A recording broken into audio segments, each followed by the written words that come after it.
Magandang araw mga kaibigan.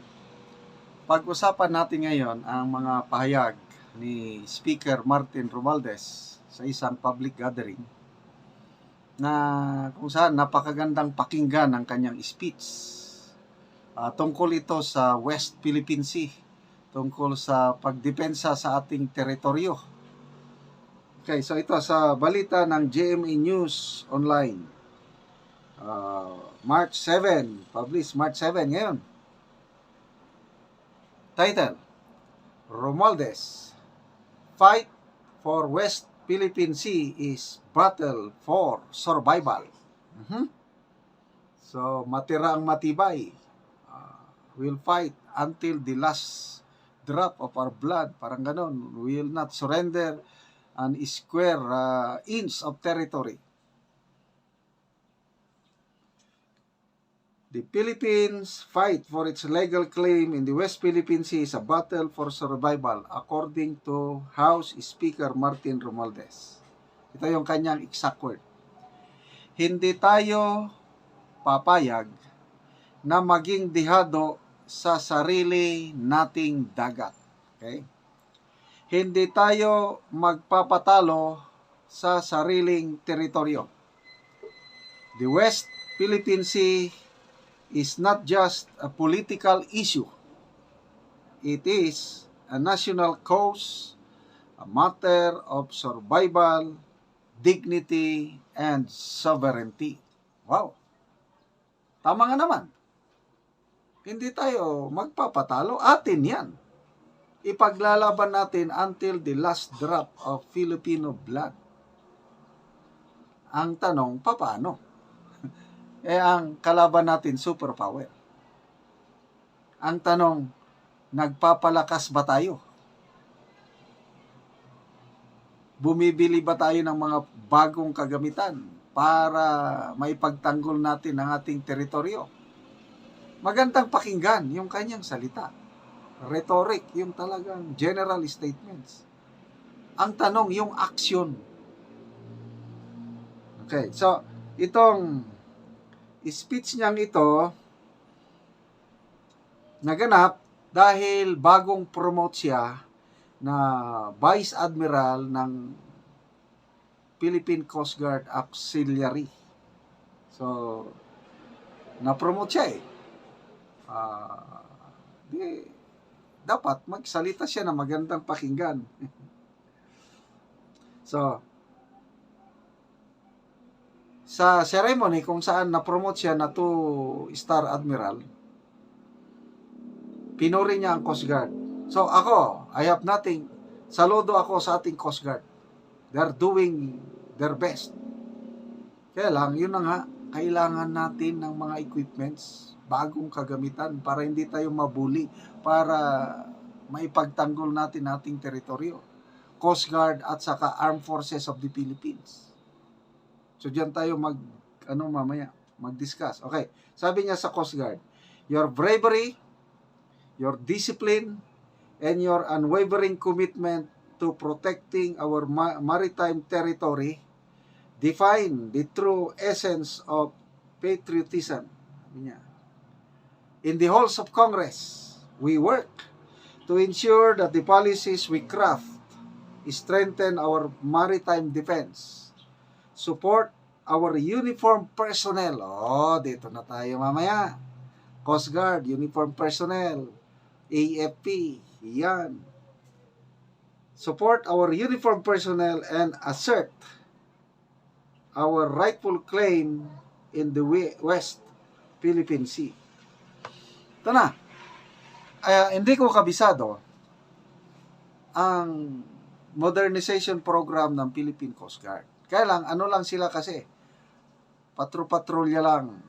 Ang talagang, kung kailangan na nating depensa na ating teritoryo, it should be the Philippine Navy, Philippine Air Force, Marines, o AFP ang dapat palakasin para hindi tayo madihado sa ating teritoryo, para hindi tayo magpapatalo. Ang tanong,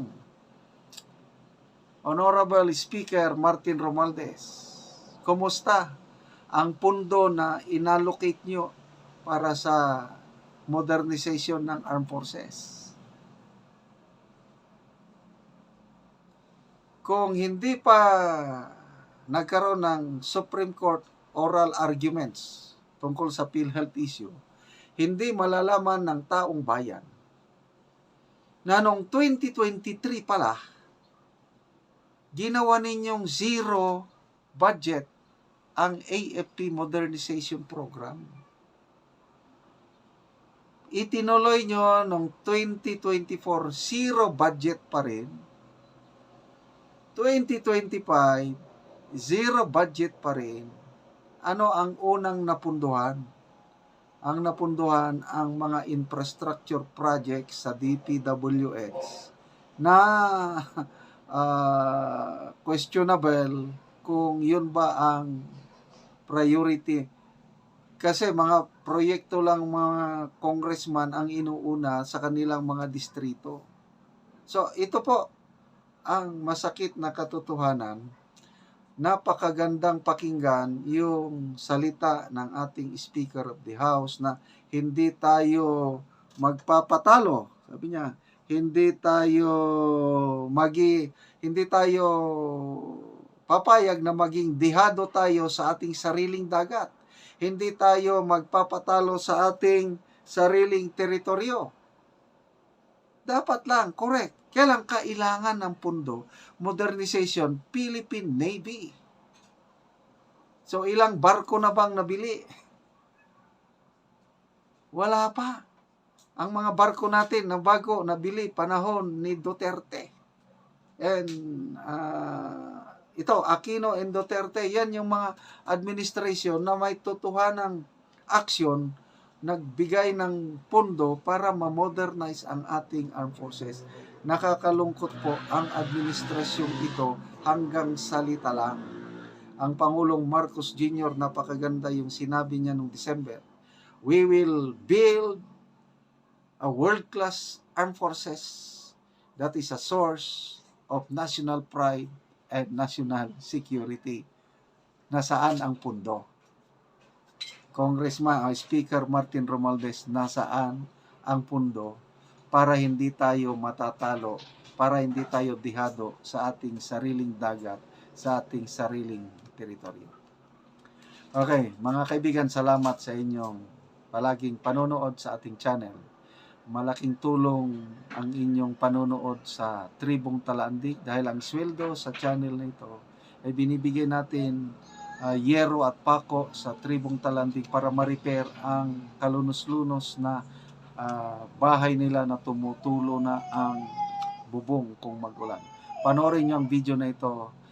Salamat sa tulong niyo. Patuloy lang ang panonood na hindi mag-skip ng ads. Mao na ni ang ika-11 ka balay nga dinini sa sentro sa Tikalaan og akong bisitahon si Ante. Ayo! Ayo sa balay nga gatulo na. Oo, dayon ko sa inyong balay nga gatulo na. Sige dayo. Oo, mao na ni siya. Ang gatulo. So, kuan na gyud ang hero. Bolsot na gyud.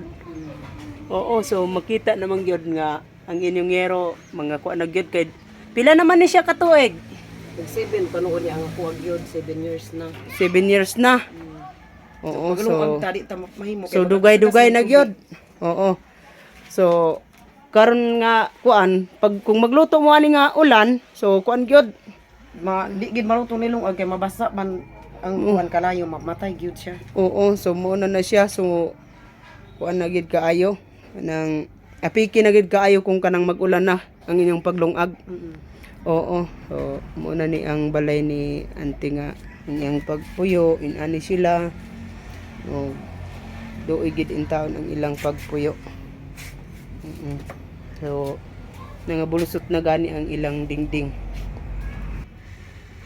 Karon Auntie nga nakita naman gyud ang imong balay nga lisod gyud gayo ang inyong pagpuyo tungod sa maulanan gyud mo, tungod sa inyong yero nga mga kuan na gyud siya mga bulusot na. So manguha na ka Auntie og kahoy kay naa nami lansang pako sin plinsint nga ihatag sa imo sa inyoha nga nagkalisod nga parehaan ang inyong pagpuyo nga lisod kaayo. Unsa Auntie ang imong kasulti nga matagaan na gyud ka Auntie Giro?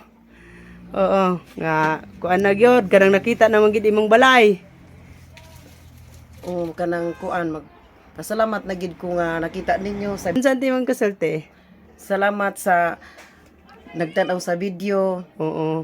nga nakita gyud nga yung ani among pagpuyo nga guba gyud ang among atop nabuslot gyud siya gyud mo nagatanaw kung unsa gyud ang akong sitwasyon nga karon nakita na gyud siya nga kuan kuan na gyud ay siya Mm.